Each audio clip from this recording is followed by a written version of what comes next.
Thanks, guys. Welcome back. This is our NFL analyst, Jake Bowen, and I'm Joel Polaczyk. Today we will be recapping some marquee games from a great slate of NFL. This past weekend we had outstanding quarterback performances, thrilling games. It was just so exciting overall. And you know what else is, Jake? This new studio in the Newhouse Sports Media Center. I know, right? Look at it. It's awesome, right? So one big surprise from this weekend was Kirk Cousins' monster game as the Falcons snuck past the Buccaneers in overtime. Jake, I have one question for you. Do you like that?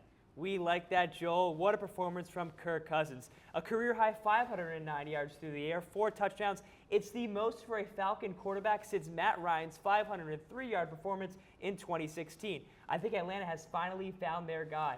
This Falcons team is a lot better than last year. And so is this division. 2 years ago, the NFC South was unwatchable. Now, it feels like more people are tuning in. Now, grab your tea and crumpets and your fish and chips as we head across the Atlantic to London, where the Jets faced off against the Minnesota Vikings in a battle between 2 star wide receivers in Garrett Wilson and Justin Jefferson. But Jake, this one turned into a bit of a defensive battle as there were 5 total turnovers and 7 total sacks combined. Yeah, you're exactly right, Joel. The Vikings were able to eke out the win, improving to 5-0 for the first time since 2016. I want to focus on the Jets, though.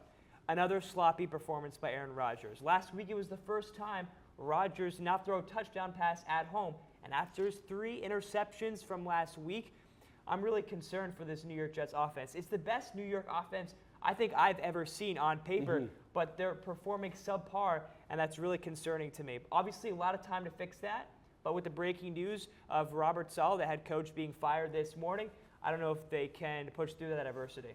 Yeah, I'm very curious to see how the Jets react to that. So next, onto the home of Skyline Chili, yes, Cincinnati, where the Ravens snuck past the Bengals in another overtime game. Here we saw an epic quarterback duel between Lamar Jackson and Joe Burrow. I mean, they just put on a clinic, combining for nearly 800 yards and 10 total touchdowns. I'll hand it off to you, Jake, to go in depth on an instant classic. Yeah, listen, the Bengals cannot catch a break. Joe Burrow has been playing unbelievable this season, and he showed that in this game. He's got 12 touchdowns and only 2 interceptions on the season, but the problem is the Cincinnati defense. 29 points per game allowed, the second most in the National Football League. On the other hand, the Baltimore backfield is undoubtedly the best backfield in the NFL. Lamar Jackson, 348 passing yards and 4 touchdowns. And then on the ground, Derrick Henry, 92 rushing yards, another monster performance, 6.1 yards per carry, and a touchdown to round it off. But I want to zone into this fourth quarter. Remember, the Bengals were up 10 late in this one.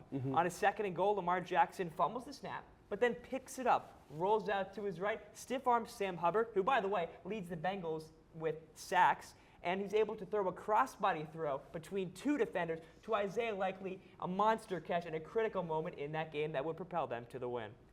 You know, if that's not a SportsCenter top 10-esque moment, I don't know what is. And it brought me back to 2019, where he did just another amazing play against Cincinnati. He hit the nastiest spin move, breaking ankles, and accelerated for a 47-yard touchdown. He's a magician like Houdini. You know that Kevin Harlan call? How can you forget it? Now let's take a trip to the Steel City where the Cowboys face the Steelers. Despite losing the turnover battle 3-1, the Dallas offense had enough to stay in the game and come out with a victory, led by a great performance from Jalen Tolbert. Yeah, we had history on Monday and Sunday. Dak Prescott was the first quarterback to throw for a touchdown pass in the same game on 2 different days. But in all seriousness, Dallas looked sloppy. Prescott was the reason the Cowboys won, but could have lost this game. Look, if this team wants to make a run, I feel that they need to utilize and limit the turnovers and rely on guys other than CeeDee Lamb. And I think Tolbert's performance is a key aspect of what they have to focus more on. You know, I completely agree with you, Jake. So that will do it for this week's NFL recap. That's Jake Bowen. I'm Joel Polaczyk. Let's send it over to Mikey, Cedric, and Sydney for NFL's preview for next weekend.